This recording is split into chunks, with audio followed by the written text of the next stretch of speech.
Hello everyone out there. Um, this is Michael.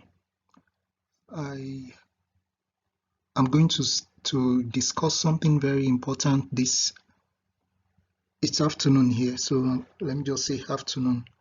Um, this is one of the things that came out of somewhat a debate that I had with Mr. Yusuf Adepoju of Akadip during his lecture at Ede this last Sunday.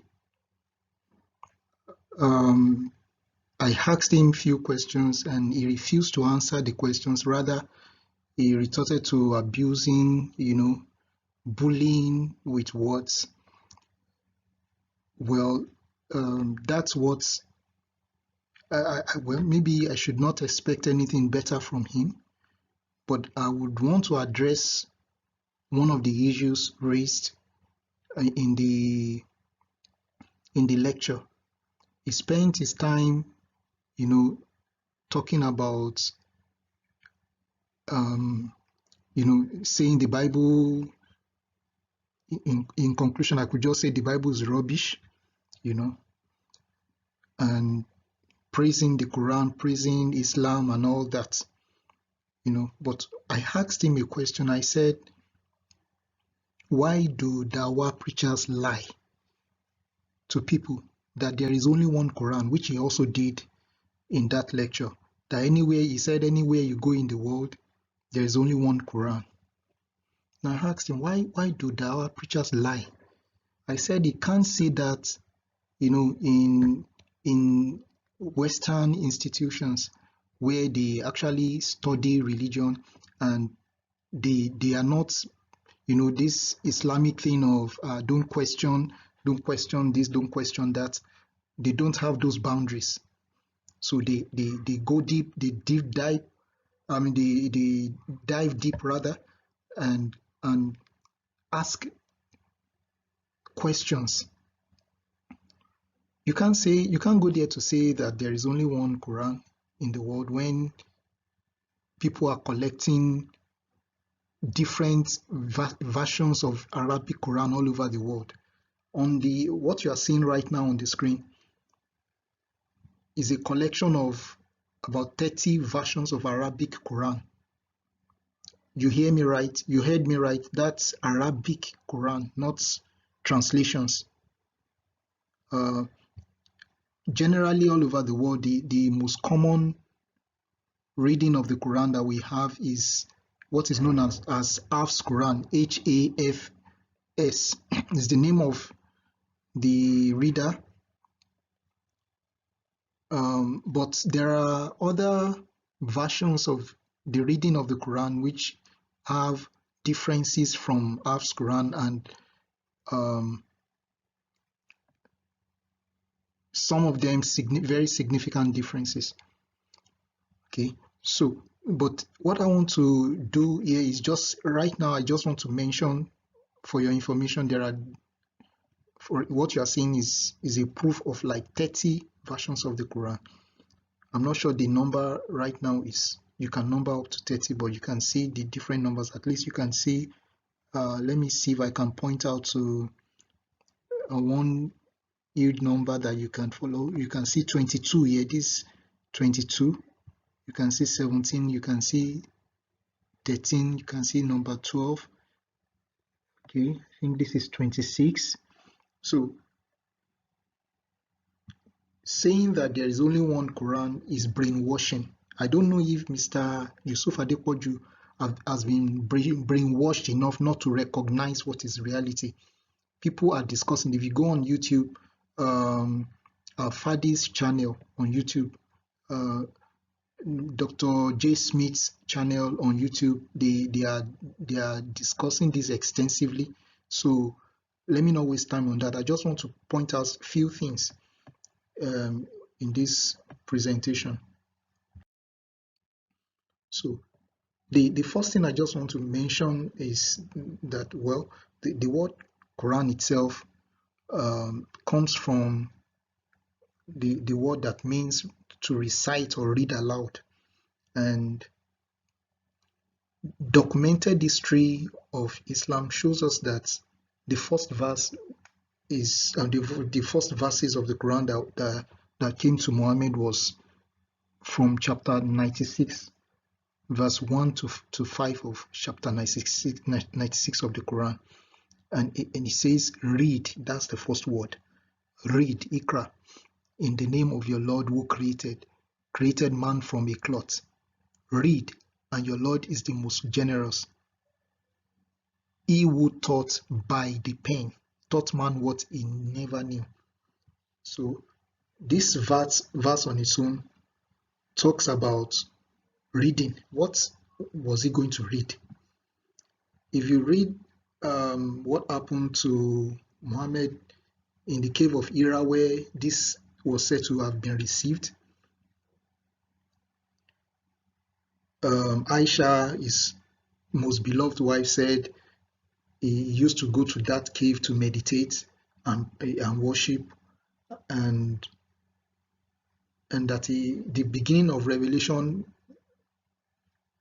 came in form of dreams. And those dreams, Aisha said none of his dreams, he only had dreams that are true. And then one night or one time like that, he had an experience where one being appeared to him. You can read this in Sahih Bukhari, the third hadith in Sahih Bukhari. So Aisha narrated what Muhammad said, and his experience of the first revelation, how that being that appeared to him, who was later called Gabriel, the being pressed him so hard 3 times when he said he can't read, and he was tortured by that being 3 times before the rest of these verses came into being. And after that experience, Muhammad was so shaken that he ran home, telling his wife to cover him. And not to waste time there, what I want to bring out from there is that the first instruction in the Quran was to read. Read what? Will you be asked to read if there is nothing in front of you to read? That's why some people are confused when they talk about the night of power. They said that is the day the Quran descended. Some believe that it actually descended in form of a book. But the historical reality is that he was said to have received it over a 23-year period. So now if he was asked to read, and you will see, I'm going to show you verses in the Quran that talks about the Quran being a book already. So we have to ask this question: where is the book Muhammad was given, if he was given any book at all? Because he was asked to read. So, and then the verse pointed, he said he was taught by the pen. He was taught by the pen. Taught by the pen. So what are we talking about here? Verse 29 of chapter 38 says, a blessed book we have revealed to you. A book we have revealed, not we are going to be revealing gradually. It says we have revealed it to you, that they might reflect on its verses. He didn't say we have revealed verses of the book to you so that they can reflect on them. No, he says the book has been revealed to you that they might reflect on the verses. So, and this chapter of the Quran is the 38th according to chronological order of revelation, as we're told by scholars. I checked out 2 sources, and This verse is the 38th, chapter rather, is the 38th chapter according to the order of revelation, as we are told. And in house reading of the Quran, we have 114 chapters. Now, so we have 75 thereabouts. I think it's 75. We still have plenty verses after this, or rather 76. We still have plenty verses after this, and chapters rather after this, and it's already been called a book, not a book in progress, a book. Surah 7 verse 179 also says, "Indeed, my protector is Allah, who has sent down the book." This is the 39th chapter, chronological order. Surah 7 is we will still, people are still talking about the arrangement of the Quran, who arranged the Quran, that and put the fifth revealed chapter as chapter 1 and put the first chapter as chapter 99. For what reason?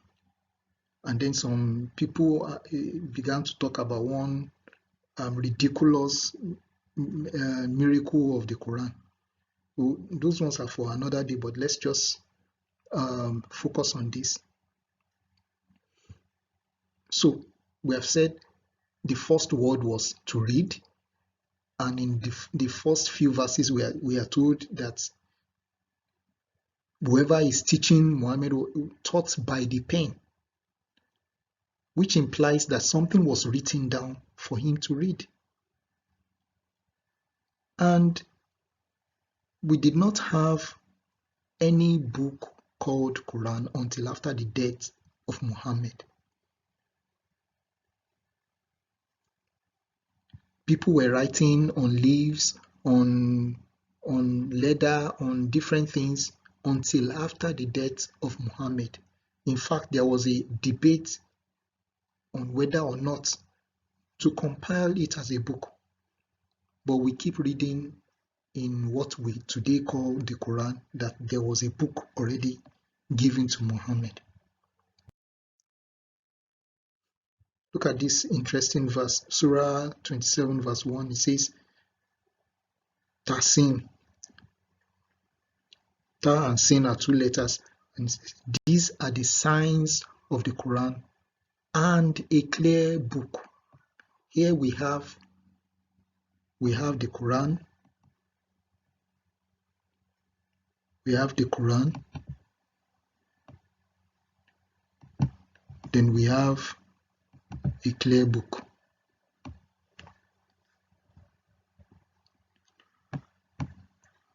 Is the Quran the same as the clear book?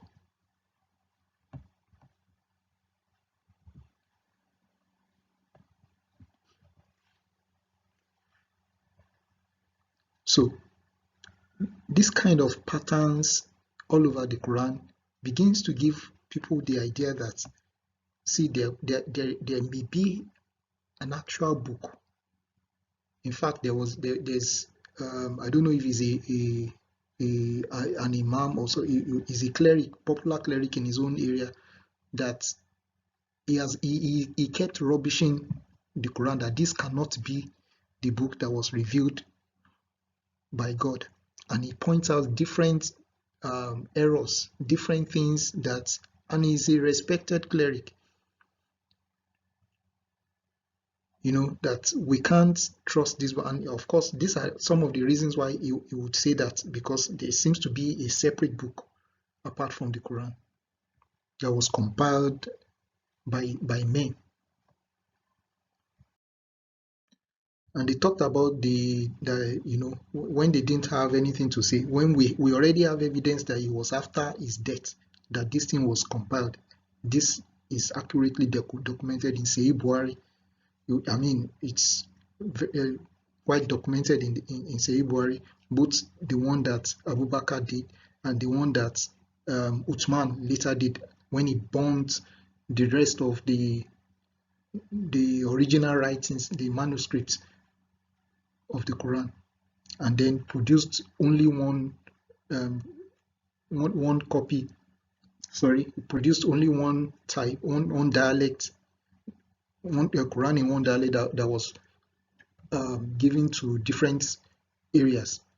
Those are still being investigated and discussed. But I just want to point out this, that even the issue of the arrangement that some people are trying to say is divine, of course, we already know that that cannot be.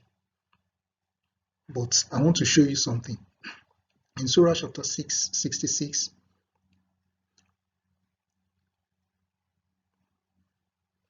the Quran began to talk about the breaking of the oath of Muhammad. There are instances in the Quran where Muhammad will do something wrong, and instead of being corrected, we see his personal life being talked about in the Quran, and he's being defended. Even when he's corrected for the wrong reasons. For example, in chapter 33 of the Quran, from verse 37, the child he raised himself came to meet him, talking about his wife. And Muhammad told him, fear God and keep your wife. What do you expect a prophet to say? Exactly that. And then chapter 33 of the Quran, verse 37 said, that Allah rebuked him. Allah rebuked him for not saying the exact thing that was on his heart. Allah did not rebuke him for what was in his heart. He was not rebuked for what was on his heart. The nature of the dirty content of what was on his heart. He was rebuked for not saying it. So instead of saying fear God and keep your wife, he was expected to reveal that he actually wanted the child he raised himself. Yes, he was a boy. He was a boy that Muhammad himself raised and gave him a woman. And then he was expected to say that the man can go ahead to divorce his wife so that he can marry him and marry her. So in that he was not rebuked for the lustful thoughts he was having in his heart. Rather, he was rebuked for saying something that he should normally say if nothing was wrong with him.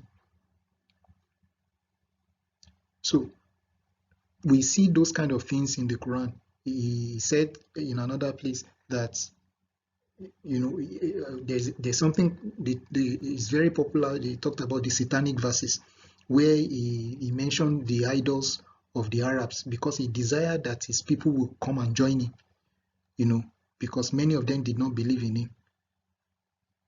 They remained in their idol worship, and then one day he said the intercession of those three idols are something desirable, and many of them, because they heard that, they actually all of them bowed together in worship. And instead of being rebuked for that, we see it being, we see Muhammad being defended again in such a, that alone is also a satanic verse currently in the Quran. And the verse says that that there is no prophet that when he desires something and he begins to recite the verses of God, that Satan does not put something in it, and then the man says, because of his desire, Satan uses his desire to make sure the man says something negative, and then when he has said that thing that pertains to his desire, which is not the truth, then Allah will now remove what he wills from what he has said. So Allah cannot prevent Satan from interfering with his own words. But when Muhammad has already said it and people have even acted on it, then Allah now brings a revelation that no, don't worry, Muhammad. You are not the only one. All the prophets of God, it happens to them. that when they recite God's revelation, Satan puts he hearts into it. Some of those things you keep seeing and you wonder why people don't get what is going on. That there is a deception going on somewhere.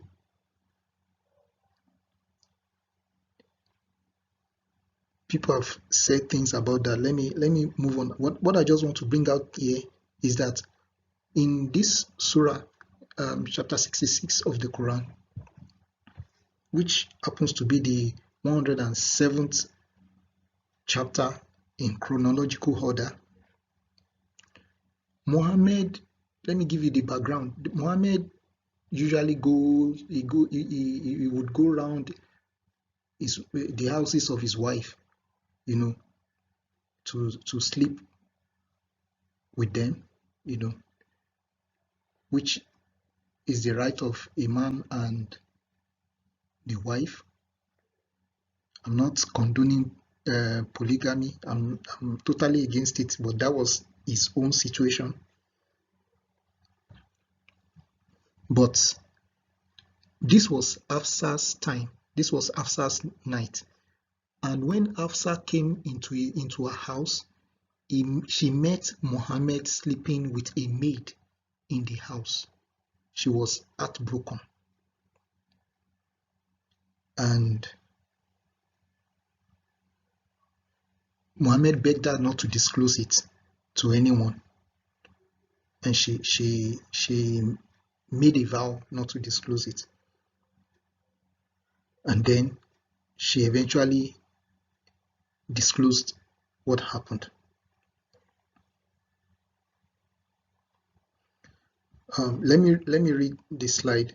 In Surah chapter 66, one of the very strange passages of the Quran, saying God already ordained for Muslims the dissolution of oaths. There's a missing word there, of oaths. Islamic scholars told us Surah chapter 66 was 107th chapter revealed to Muhammad. The second verse says Muslims have already been told how to dissolve oaths. Yet, no surah of the Quran existed before this time that taught followers of Muhammad how to dissolve oaths. Now, this should already let us know that somebody is fabricating something here. The issue surrounding the so-called revelation is even more serious. According to Asbab al-Nasul, pardon me for the way I pronounce that, but the meaning is the reason for revelation by Al-Wahidi. Starting in that tafsir, starting from verse 1, that tafsir, the same. If you look at verse 2 of tafsir al-Jalalain and tafsir Ibn Abbas and some other sources. So I'm just trying to discuss what those sources say here. Muhammad was caught having sex with Mary the Copt, who was a gift sent from Egypt to Muhammad. He was caught having sex with her inside Hafsa's house on a day when it was Hafsa's turn. According to Reason for Revelation, when Hafsa found her, I'm quoting from that source right now, when Hafsa found him with her in an intimate moment, she said, "Why did you bring her in my house? You did this to me, to the exception of all your wives, only because I am too insignificant to you." Now Muhammad said to her, "Do not mention this to Aisha. She is forbidden for me," that is the maid, "if I ever touch her." Hafsa said, "How could she be forbidden for you when she is your slave girl?" This one is a different issue anyway, because the only slave girl that Muhammad was permitted to have sex with, according to Surah Al-Ma'idah, is the one your right hand possess in battle. This one was not like that. This one was a gift. And by the way, those of you who say Muhammad does not own slaves, you can see here that he did. So he swore to her that he will not touch this lady again, you know. So then do not mention, I'm reading again, do not mention this incident to anyone. But she went ahead and informed Aisha. The Prophet, Allah bless him and give him peace, decided not to go to his wives for a month. He stayed away from them 29 days. When Allah, glorious and exalted is he, revealed, O Prophet, why bannest thou that which Allah has made lawful for thee, seeking to please thy wives? So, the first thing is the issue of dissolution of oaths, which I don't know if you study the Bible, even when people make oaths to other people ignorantly, because God expects that people, before making oaths, you consult, before you take any serious decision, you should consult him. Because of that, God will not allow you to break that oath. If you break it, you will receive due punishment for it.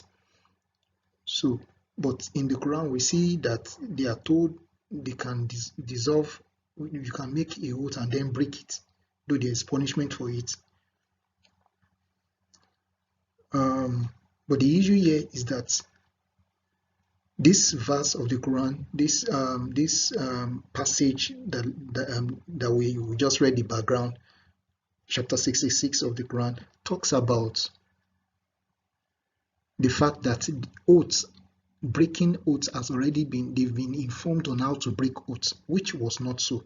And like I mentioned, that was the 107th book, chapter of the Quran that according to Islamic scholars, that was reviewed. And in the tafsir, because they have to resolve the issue of when was it resolved, when was the instruction given on how to break oaths. So Tafsir al-Jalalain mentioned that, you know, according to what was written in Surah Al-Ma'idah. But Surah Al-Ma'idah was the 112th book revealed. So there are still quite a number of chapters and quite a period before Surah Al-Ma'idah that the tafsir mentioned was revealed. It was revealed later after the verse. So now we now begin to wonder, who now moved this surah from 112th position to the 5th position where it is today? So now if you are not aware of what I just told you, you will just agree with Al-Jalalain that it has been mentioned in earlier chapters of the Quran. No, this is a real event. There is a real event behind the chapter. I'm talking of chapter 66. There is a real event behind it. So it's not like something that was just recited. No, it's not like that. And the real event happened before Surah Al-Ma'idah was recited by Muhammad. So the reality is that whoever arranged the Quran, if they are trying to hide something, it's already exposed. Are they trying to hide, you know, to cover up this issue? Whatever the reason, we don't know. But the reality is that there was no place where a previous revelation about oath breaking was revealed, which means that whoever is speaking in this Surah chapter 66 verse 1 to 3 was telling a lie. If you believe it is God lying, good luck. But we do not have such beliefs. And I encourage you to not allow yourself to stay in bondage to what you are told. Now, instead of people to check up the real issues now, some people will go to places where they want to just defend the Quran at all costs, even when there is plain truth revealed to them. That is how people who don't want to know the truth, they just want to hold on to what they already have. They are not looking for truth. They just, because many people define themselves by their religion. They define, is like if you take away their religion from them, you have taken them away. So they fight it. They fight it even when they know that this thing is not real. This cannot be the truth. They keep fighting it. And instead of addressing their own, they will be looking for what to talk about in another person's religion. They can discuss that from morning to night, but they will not allow you to talk about their own religion. I sent messages to Mr. Yusuf Adekoju that he should let us debate on who sent Muhammad. All this God, this is God, what God said. All the praising of the Quran, we are just picking little things here and there. But the real issue is who sent him. Because no matter how, even if the Quran was a perfect book in all analysis and it was not sent by God, then there is still a big issue. You are still walking in deception. Because every time you live by what is there, whoever you are surrendering to is not God. So far, it is not God that sent him. And I'm just giving you a proof in this verse that the Quran says Muhammad was already told, or not even Muhammad, Muslims were already told, because the word used there is plural, that they've been told on the issue of oath breaking. But there is nothing like that until after this incident. This makes someone think like, are they saying God forgets things?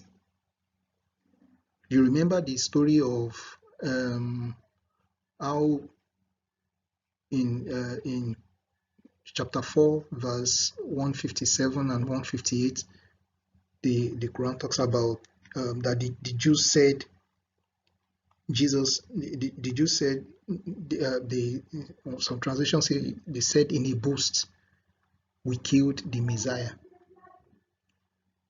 And one begins to wonder, how can God ever say that Jews said they killed the Messiah when they don't believe Jesus was the Messiah in the first place? If they did anything bad to Jesus, it's because they did not believe he was the Messiah. Till today, many Jews still don't believe Jesus was anything. If they believe, in fact, that's even if they believed he existed. But those who cannot deny the fact that he existed, who understood some bits of history, they've not accepted him as their Messiah. So how can they now say we killed the Messiah? They can't even think of killing a Messiah, not to talk of the Messiah.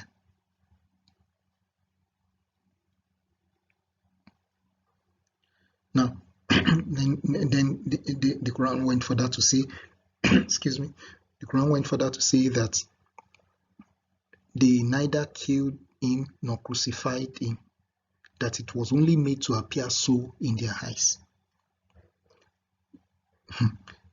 It shows that somebody does not know what happened, because the Jews don't need anybody to make anything appear to them, because they were not the one that killed. They only handed Jesus over to the Roman government, who sent their soldiers to crucify him. And historians, qualified historians, have said that if there is anything factual that can be proven to the highest standard of proving an ancient history. It is the fact that Jesus was crucified. Not only is it written in Christian historical books of Christians, which we have in the Bible, many sources, historians who are Jews, who don't believe in Jesus, though they are aware of him, they recorded it, including Joseph, especially Josephus. And then we also have documents in the Roman government that have been discovered that also mentioned the crucifixion of Jesus. So for anybody to say that Jesus was not crucified, number one, the person is not aware of history. But the real issue the Quran was talking about is that the Jews said they killed the Messiah, that neither they did not kill him, neither did they crucify him. So we want to now ask that has God forgotten that it was the Romans, not the Jews, when he was stressing that it was only made to appear so in their eyes? In whose eyes? The Jews don't need anything to appear so in their eyes. It's the Romans that crucified him. So now these are some of the things we see that makes us to come to a conclusion that whoever is speaking here cannot be God. We are not trying to insult another person's religion. We are just trying to show facts for people who are interested in knowing the truth. And for those who want to hold on to the rhetoric, there is only one Quran, uncorrupted. We have some slides from Sahih Bukhari for you. Sahih Bukhari, hadith 5005, narrated by Ibn Abbas. Umar said, Ubay was the best of us in the recitation of the Quran, yet we leave some of what he writes. Ubay says, I have taken it from the mouth of Allah's messenger, and I will not leave for anything whatever. But Allah said, none of our revelations do we abrogate or cause to be forgotten, but we substitute something better or similar. That's Quran chapter 2 verse 106. So Ibn Abbas is saying that Umar, who was a caliph, said that this Ubay, who was the best reciter of the Quran, decides that he will not, in his own Quran, he will not leave anything out. But those who were compiling the Quran said, Allah already said, if something is forgotten, or abrogated, if there is a substitute for it, so far there's something better, we don't need to add the one that has been abrogated. So as far as Ubay is concerned, he was going to put everything that was said to be revealed to Muhammad there. Whereas the people who are compiling the Quran that you were supposed to be reading today, they left some things out deliberately.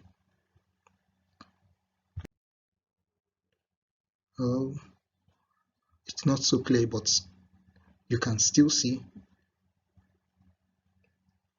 So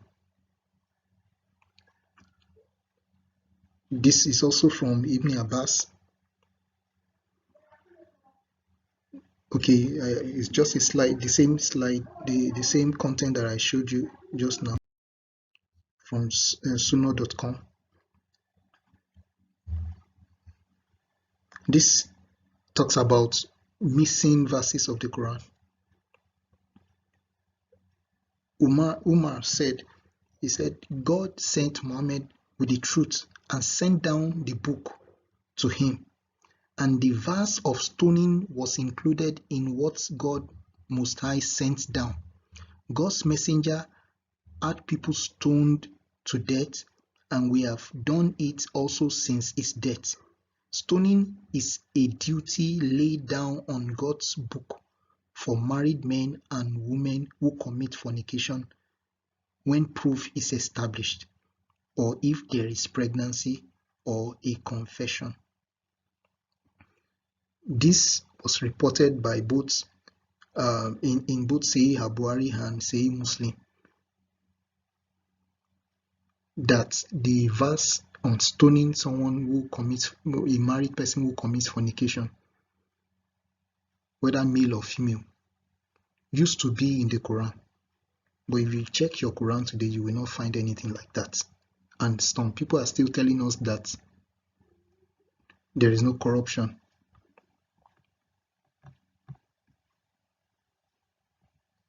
So if there will be corruption, what should we expect?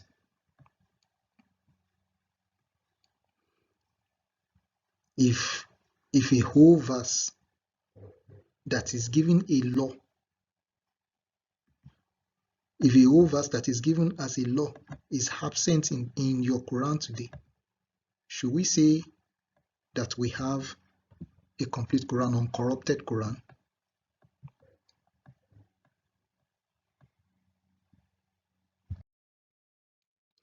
Now, there are two verses in this particular page.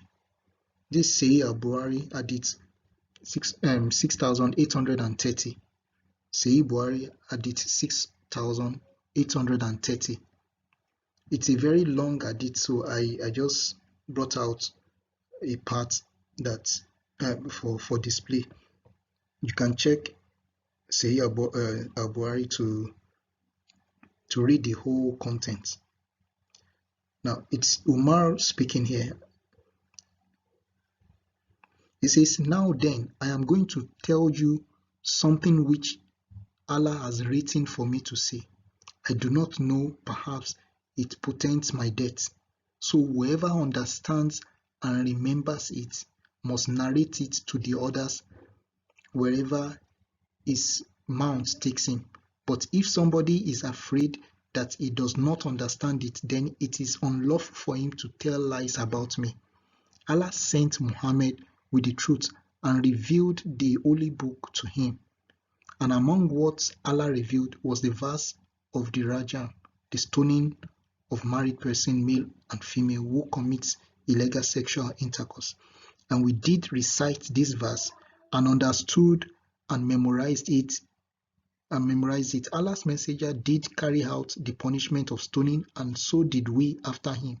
I am afraid that after a long time has passed, somebody will say, by Allah, we do not find the verse of the Rajam in Allah's book, and thus they will go astray by leaving an obligation which Allah has revealed. And the punishment of the Rajam is to be inflicted to any married person, male or female, who commits illegal sexual intercourse if the required evidence is available, or there is a conception or confession."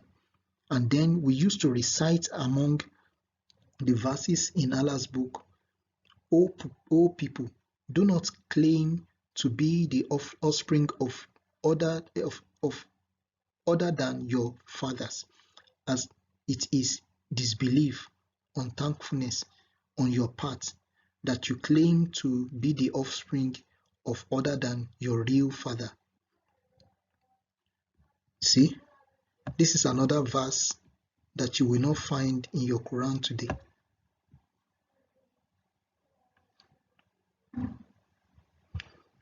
Oh, let me use another. This verse up to this point,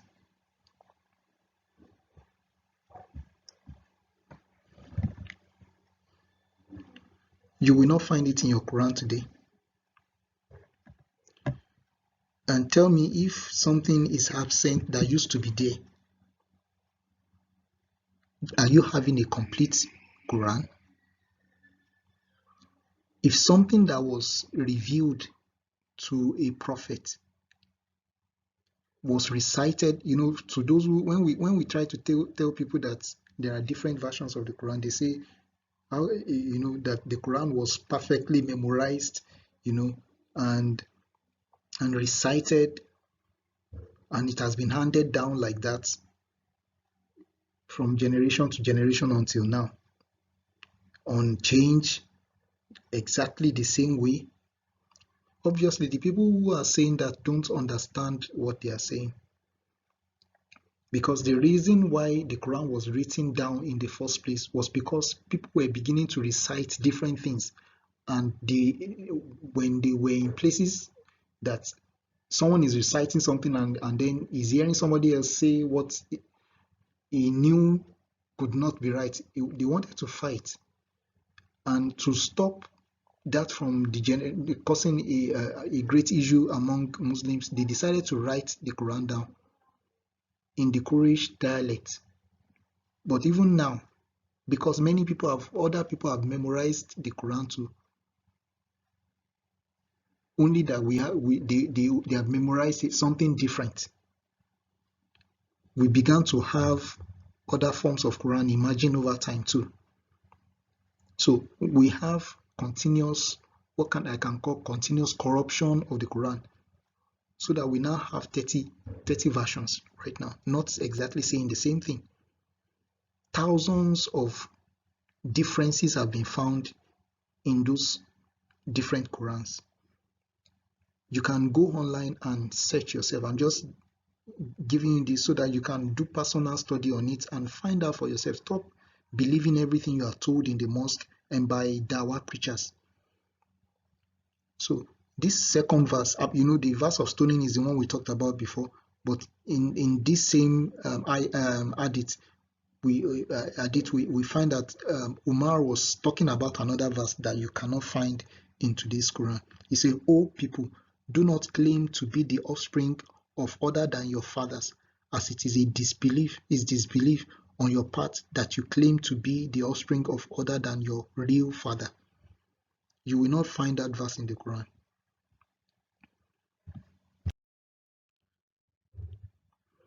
Now, this is another one, a very interesting one from Aisha. She says the verse of stoning again. This is a very serious matter. The verse of stoning and of breastfeeding an adult 10 times was revealed, and the paper was with me under my pillow. When the messenger of Allah died, we were preoccupied with his death, and a tame sheep came in and ate it. Wow.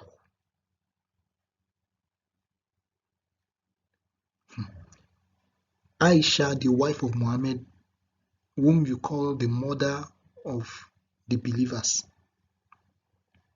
said the verse of stoning and of breastfeeding an adult 10 times. Let me explain that. The issue is that someone complained that he, the wife, people entered into where the wife is and is not comfortable with that. And then he said this revelation came that whoever, somebody has been living with you and is a male, and then he enters anyhow, he has now grown up to become an adult, and then he enters into where your wife is anyhow. That was reported to Muhammad, and he said a revelation came that the best way to handle that, so that there will be no issue of sexual desire arising in that man's mind, is to make your wife breastfeed that person 10 times. Oh, wonderful. Obviously, whoever revealed that does not understand the nature of man. So a grown-up man will put his mouth in the breast of a woman and suckle it 10 times. And then the desire for sexual intimacy will disappear. Really wonderful. So, but Aisha is saying here that that verse was actually revealed, but it was eaten by a sheep where she wrote it. Now, look at what these people say, because it was obvious that this thing is beyond corruption now.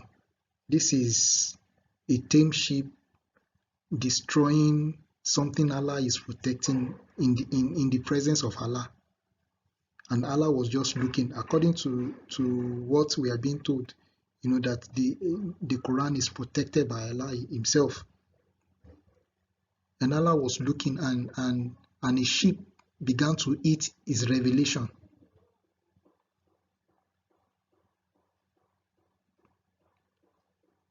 So now, they now said these verses were abrogated in recitation, but not ruling.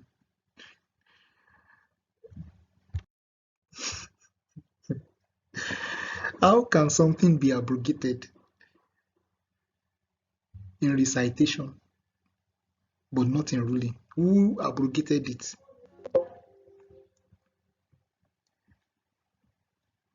So, if it is abrogated in recitation, what is it doing in ruling?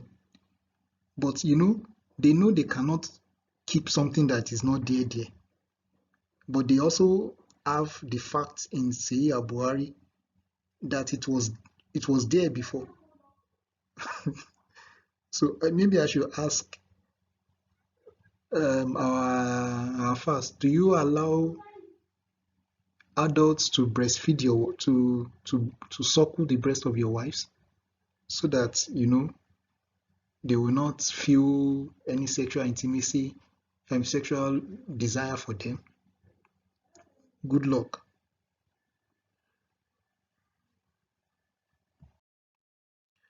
So this is what I just mentioned now.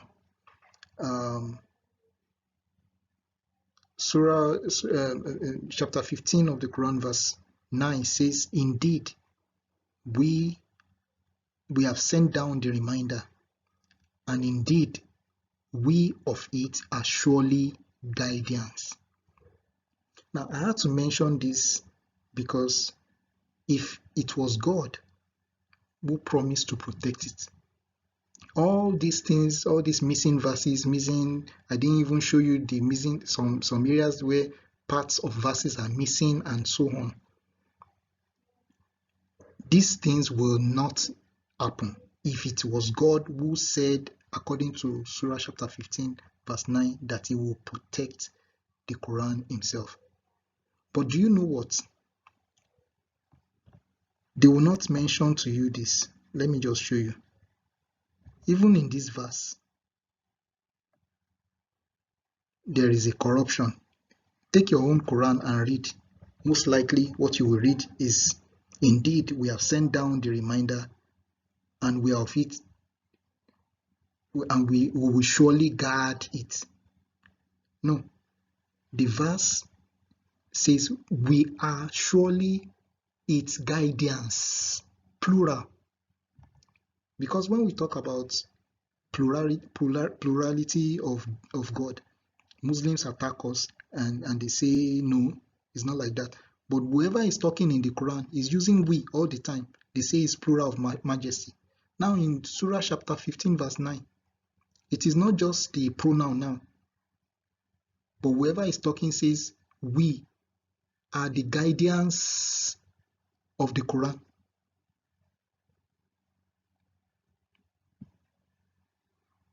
Call that corruption of revelation. I will end the presentation here, but remember, whoever told you that there is only one Quran and that Quran is uncorrupted is telling lies on all parts of the statement. This is the Quran that makes you deny all the revelations, all the revelations of God's prophets written down in the Bible. The Bible is not just one book. It's a combination of books written over the span of thousands of years apart. And we can see the hand of God in all paths leading to Jesus, directing you to Jesus. But the Dawa people will try to convince you that it's been corrupted, it's been this, it's been that, just to make sure you stick to lies. Look at the lies they have been feeding you with, that there is only one Quran and that Quran is uncorrupted. I'm showing you from Islamic sources, from Sahih Al-Bukhari and from the Quran, that there is nothing like uncorrupted Quran. Thank you.